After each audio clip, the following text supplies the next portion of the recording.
Lokola David, toko ici va péter, to ba capacité na biso, liboso na yo mosantu. Kusani liboso ngwende na yo, to ko tombola kombo na yo. Tozali mosantu, mosantu, mosantu.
Glodidia Sika, la mignonne, hey, la mignonne, Tracy Mbelenga bro, Tracy Mbelenga bro, kata.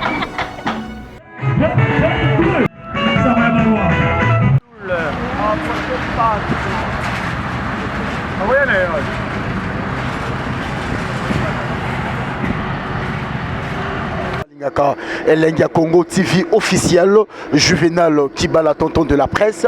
Bonsoir mon abisso lelo oyo toza à l'aéroport pour n'accueillir nzoto ya papa nabiso Bipoli oyo akufaki na mboka ya France. Alors dei na ye eye lelo ne boso mona keno ba musicien nyonso oyo mboka na biso toye awa pona kolela nzoto ya mowei ya papa na biso Bipoli oyo calamité ekokita awa boso mona ke grande famille mobimba ya papa Bipoli na ba artiste congolais ebele basali awa tozo kende pe na lombango po na koyamba Redi Amisi oyo azali moko pekaka ya ba musicien congolais. Alors Redi Amisi, nos condoléances. Merci. Alors nabato tout basola na biso d'abord s'il faut y a besoin témoignage ya Bipoli chez Redi Amisi. Qu'est-ce que les gens peuvent retenir? Bipoli ala musicien abandai na papa wemba avant ngai 6 ans avant. On ba bandaki orchestre wana. Nzemona liboso ya Zengo. bayembaki na Jado tata oyo atelemi pembeni na ngai awa Jado Espérant Petit Aziza na Papa Wemba. Donc mpona biso bato ya Viva la Musique toza vraiment na mawa mingi ya koperdre balieutenant oyo babandaki ya orchestre Viva la Musique.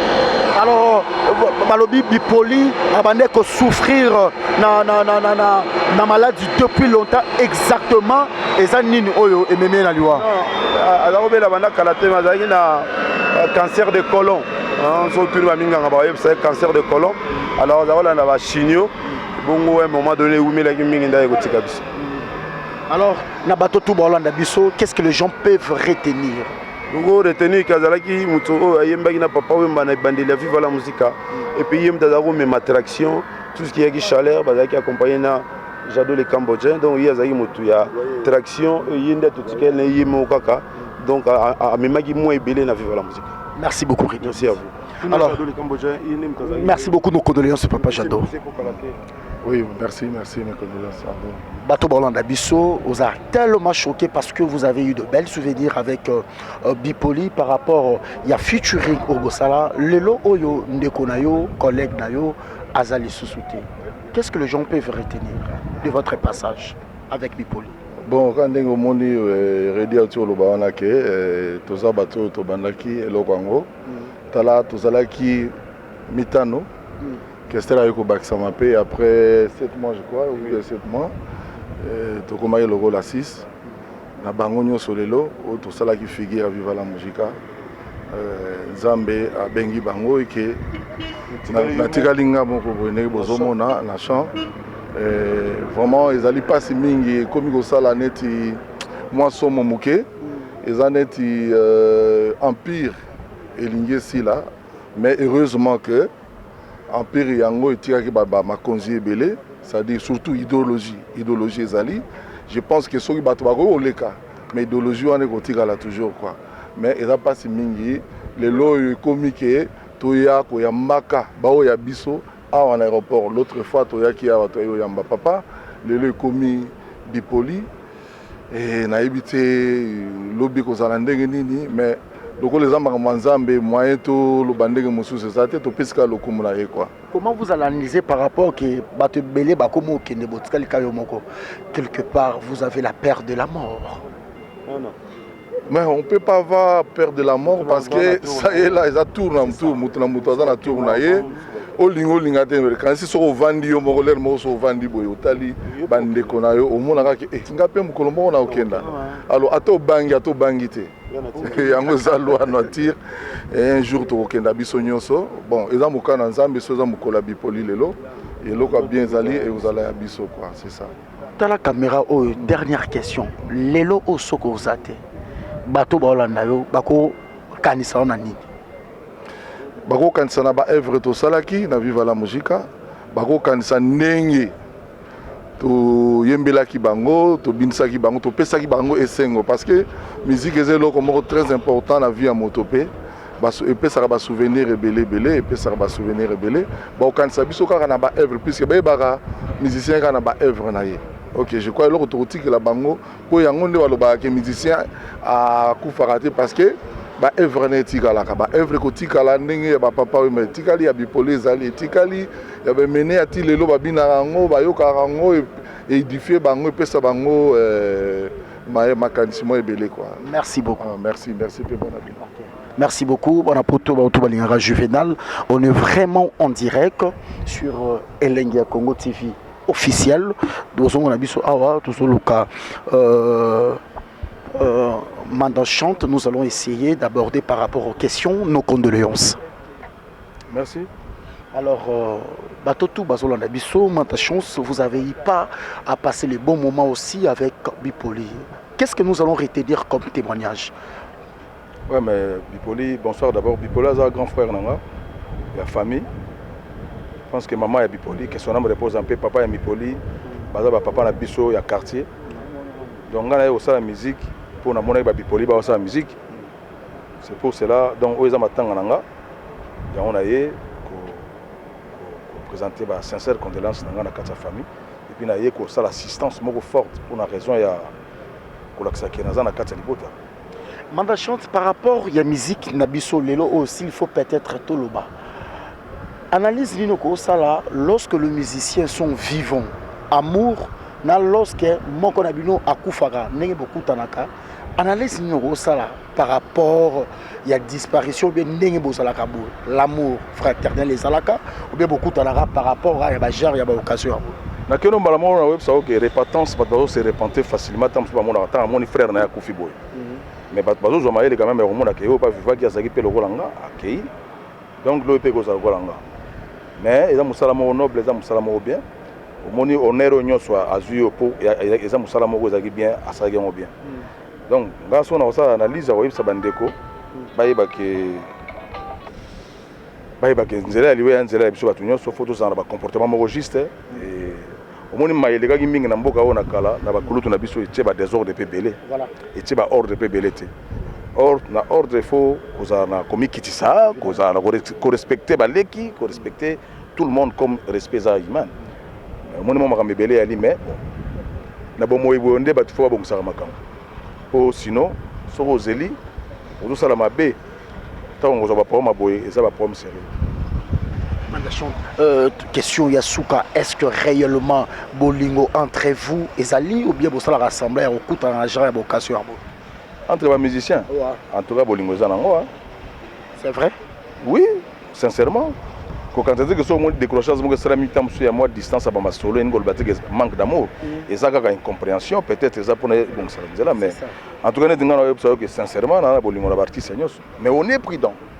On est prudent, on a baillé, on va se comporter bien, même dans le niveau de Koulout, même dans le niveau de camarade, même dans le niveau de petit. On est prudent. Mais sinon, dans l'ensemble, en tout cas, tout ça bien, bien avant.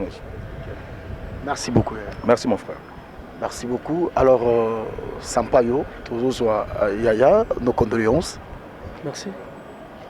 Lelo Oyo, tout le monde a Kestera Koufi, Papa Wembaki, Lelo Oyo, le Soso, Kolela, Bipoli. Dans tout ça, qu'est-ce que tu peux dire par rapport à Kokufa Yamoto? Tout le monde ensemble. Donc la vie c'est rien. Nous sommes la vanité des vanités. Tout le monde a un vrai sens du mot. Parce que je tout. Parce que mon grand prêtre de l'Ikonzinga, il va faire la cause de Papa Wemba, de le grand frère de notre propre Pébi Poli, Fumutagu, le cofondateur de la Victoire de l'Esson. Vous comprenez? Tout le monde ensemble. Mais Natamuke, la légende de la musique congolaise, Bangotou Batiki Bisso, Natamuke, Papa Wemba, Kester, Taboulay, Pipoli, Nangonga Mouke. Et ça, c'est une ligne où ils ont l'axe de la musique congolaise. Non, ça va Manzambe, ça va Sinte. Il y a Manzambe, ça ceux qui tant on Koki. Donc, on s'est autre maté. On fait un journal à Salaganze Moboye. Avant liwa ato biso kimia wapi a côté na sama belé ce que journée ko journée ko igal. Donc biso tout doza boye ne toujours causer boye. Te souhaiter on sait jamais. Évidemment c'est ça. Comprendre ne dozo nga boye mo ga bon o sampa qui a pesi a petit tono a pesi bongalo. Je vois donc te souhaiter quoi. Mais vie za ndengo wana. Donc faut ça après na nyonso ko ça bien abatu et pour ça bien ensemble. Voilà. Voilà. Un petit morceau par rapport à Bipoli. Et ça la battu bien à Bandako. Bosei ngai na lelio solo e o décevoir na tena miso bato mai ala mele solo como na e bandeli suka hoko e bantengo ya o. Merci. Mukilinzo kande tapale nokoi oebaka moninga toyakamboka. Mamie, il est là à qui je dis nos condoléances. Nos condoléances, cher ami. Alors, Mamie, lorsque Oyakaboy, à tout moment, pour accueillir Oyabiso, ça te fait comment? Ils ont passé, hein? Ils ont passé dans mon thème, mais ils ont dit là, biso bateau. C'est un destin de éviter le roi Balikamboana, mais ils ont passé. L'autre fois, tu as dit Awa, tu as vu Kester, tu as vu Papa Wemba, tu as vu Taboulay, les lobby poli. Quelle analyse que tu peux faire par rapport à Liwa? Liwa, c'est quoi? Bon, Lutumba, Abeta, Lisolo, Ayemba, Liwa, la modèle Nyonso, ya Kake, ya Pongi, ya Kotambola. Eloko tikali kaka ta mususu ya kokamisa biso kolia musunya mutu. Maintenant etali liwa Lutumba sa ayembi liwa modèle nyonso. To sutuki bolala ki botam do liwa se sukisi biso na makambo belebele. Eza pasi lelo to yeko ya mandeko bipoli moi personnellement. Dans on a bandi musalo bipoli asi à mi fan na poto. Mais lokola on est en contact ba communication ezali ba masolo ezali. To zai ko solo la, to solo ipe mingi penza l'air qui n'a eu nani babia l'air babia koufi bipoli benga personnellement a récolté liwa avec yo amna bona tout ça ça n'est pas si évidemment na liwa papa on escape à makamde suka ki penza c'est ça mais tout ça parce que numéro les ana no numéro na ezana na appareil na ngai donc vraiment c'est vraiment dommage. Quel témoignage autocoso par rapport aux artistes congolais? Est-ce que Bolingo réellement est à la milieu la culture, s'il faut peut-être de dire la musique, ou bien est à la qui bakut on a la bajar, il y a occasion à Bolingo, dont le vrai existence soit à Bolingo est raté. Est-ce que vous pouvez nous confirmer ça parce que voilà c'est genre c'est tout fadé ça. Bon Bolingo zandenge ba finité hein. Elle comme ba finité ba yea wa et ça par rapport à ba finité na ba rédaction na bango. Na bipoli ndenge bazalaki ezaki tout à fait normal ba ilo azala wa c'est tout à fait normal j'adore azala wa bande comme ça poso ba eza mabete mais to bo kapeli banga te na bato mto mususu pe ba ebanaki pete ne singa na lobi na bandi musalo bipoli asami fanda na poto mais na nzela téléphone kwa ki alanga nzembo moi lisolo moi tozo so mais mutu mususu pe ti abandi musique ta mususu pe abi pe bipoli te ba no biso to boti ba bipoli te ba ba bi maître Gims ba bi fali zomona. Et ça, c'est un problème de génération aussi. Quand on est tous dans la quartier, on s'appelle maintenant, monsieur, ça, mon pandi, non, mais mon toit a couffé pour bien. Ah non, on a couffé. Voici, ah, ça, on a pantalon rouge, mais vous avez pété. Bon, ce pour faire matin, on a été, on s'en va péter. Bon, ouais, l'artiste, monsieur, finalement, il s'appelle Langanze, bon, tout ça passe parce que c'est une génération qui est en train de partir et ça fait mal, mais. Tout à fait, il y a des gens qui sont sur le réseau, qui ne pas si. Bon, il y a des Bolingo. Remarquez que tu as toujours na katia interview nazo présenter bino Stella Omo ba otu ba yebi ba na poto ya kala o ba yebi vie moko ya ba soliste ya Viva la musique à l'époque Stella Omo mais na nengagé via beta rapé na groupe ya Bipoli mais toi na Stella Omo awa ndeto remeka ko zo ba détail trop par rapport à Bipoli à qui je dis nos condoléances. En tout cas, merci beaucoup. Vraiment, soirée à l'Eleza, soirée très triste quoi. Parce que nazo yamba moninga, pire vienanga, master, collègue à boulot. C'est grâce à le longa naza na komara musicien. Nazara petit moko, nazo uta matete, nazo robeta nanjili na académie Soto, orchestre propre à Bipoli. Avant même kaya Viva la musique. D'ailleurs, comme Bipoli, ezaki comme on a été. Ezalaki comme moko attaque chant autozaki na académie sauté ezalaki attaque chant Bipoli na fulu. Tant ya côté Viva nde a se baptisé Bipoli na fulu. Batebele ba yibi soir wana te. Batebele ba yibi soir wana te menga na yibi na lobi yango eza bongo ponga na zala. Et puis batebele ba opesa témoignage ya Bipoli ba yibi Bipoli te. Biso to benga ye Gordon Michel, c'est Pacos. On a pire. Biso to yiba makaya ba mère na palais na barep. To yiba ba makaya ba mère na palais. Mais à Hollande, biso to koli na ndako ba Bipoli na quartier 7. To sali ba ventire belé na Chando. Ti Chando ake Viva, biso tikali na académie Soto. Après toye kolandaye après toye kolandaye na Viva la musique. Toye kolandaye na Viva la musique, biso tout toye kokoma kuna. Mais Chando, il fut garçon moko oyo ba yebaki ye ba kolobaki. Chando alaki ndenge menga na olobaki Chando alaki bon Chando alaki peza courtois Chando alaki vrai ya noko ko biso usali makambo ebele donc banzele baforme banini il y a beaucoup mandeni à bon orchestre entre temps que groupe déjà solide après se retrouver sous n'est pas vu beaucoup mais oui na lero wana viva la musique tango zo sala ma papa mbazaka célèbre a outi yoka lokole malgré tout académie sauter za orchestre moko makasi mais viva la musique ataka okene viva la musique en tout cas faut dire. Donc il fallait que biso akene viva la musique. Après bino bolande sokuna. Après tolandi. Mais na académie soto tozaki na ba marai, bazala, ba marai marai tout tozaki na ba académie soto. Avant to ya viva la musique. To uta l'académie soto. Académie soto ya orchestre moko très très fort. Bon chando lelo na zana mawa mingi. Nazo sekelo moko na minute yo. Au moins place to tem na aéroport. Voyage na ya suka. Oya yaki na matanga beaucoup le mais oya kenegi mikili na viva la musique po chando akenegi mikili ya suka na ye na viva la musique tu vois akenegi première fois patika limba mongo to akenegi azongi première fois na visa 80 ba kenegi bazongi après ayeko longwa ke Victoria mais ayeko zonga viva la musique tanga zongi viva la musique nde to kene na ye mikili o biso to continent ki ti ba Japon donc elo na oseka na minute o voyage wana tant to koma na aéroport awa chando abetaka shit place wana donc abeti pena shit biso tout au bukani to sala voyage wana na ba Redi na ba Lijo na ba Luciana voyage to kene Japon to kene na chando na bipoli abeta shit on na hôtel boye na yebi que jour to voyager na to kene Bruxelles abeta shit awa lelo komi na telemi na zo zelaye arobima l'avion wana na koli eza mawa trop quoi eza vraiment mawa trop mais eza nzela mututu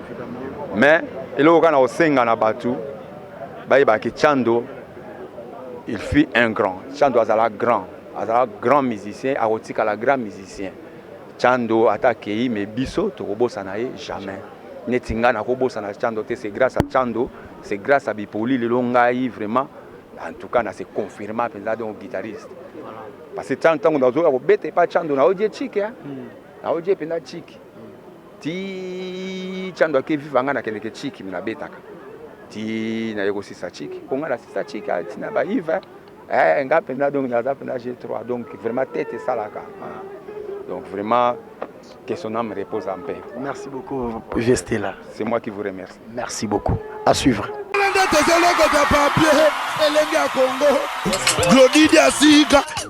La mignonne. La mignonne. Tracy Mbelenga Pro. Tracy Mbelenga Pro. Kata.